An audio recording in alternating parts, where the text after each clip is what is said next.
As Americans crank up the AC to deal with the summer heat, Russian hackers are looking to literally pull the plug on the U.S. power grid. Cybersecurity researchers warning this very serious and massive threat could cripple our energy network. Gary B., how serious do you think this is?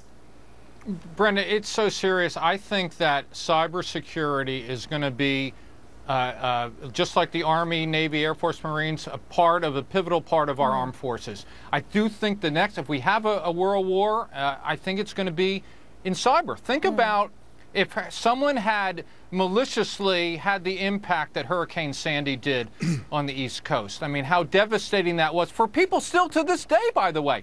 It's so serious that I'm putting my money where my mouth is, and I told my younger daughter, who graduated from undergrad with a degree in media, I said, you need to reprogram yourself and go back and get a master's in cybersecurity, and that's what she's doing now. That's how strongly I believe in it. Okay. Now, Jonas, you're a little skeptical about the ability of these cyber hackers. Well, I agree with the threat of hacking and cybersecurity. But first of all, our real enemy countries, they don't have good hackers because they have bad education systems. But Russia, not only an enemy fully, they have smart people, and they're doing all this hacking. The energy companies. Now, I think their MO is not shutting down is making us dark like that picture. I think it is old school espionage. Their energy companies are still at rule in Russia. It's all Circuitneft, Tatneft. All these companies are in the energy business. They're not run as well as Exxon. So they're trying to get in, see how we run, how we build infrastructure, how they do in Europe where they have good energy companies, steal it. And that's a threat to our capitalism, but it is not necessarily like, well, where'd the lights go? I don't think that's the direction it's going. But John, they're attacking very strategically important energy companies.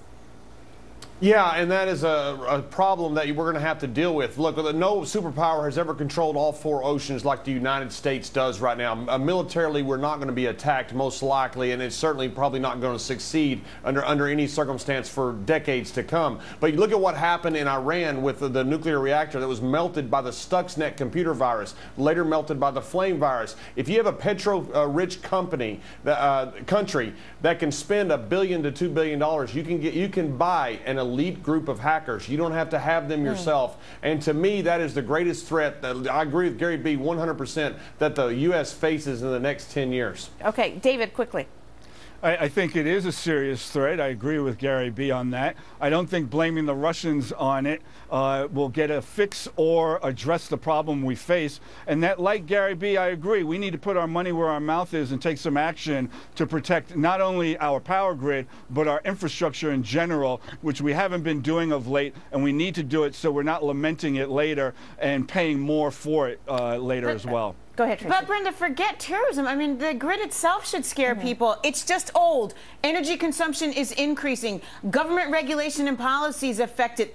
The bad weather affects it. I mean, so many things affect our grid as it is. You got all these people online, and it's just old and aging. And that alone, I think, is a threat to our economy here in the United States. Forget a cyber attack. Okay, Gary B., last word.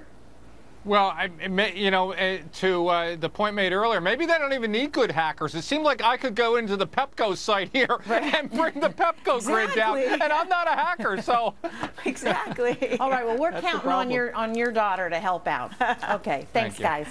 Greenpeace attacking Lego over global warming. Yeah, Lego, you know, the toy maker. Talk about not playing nice.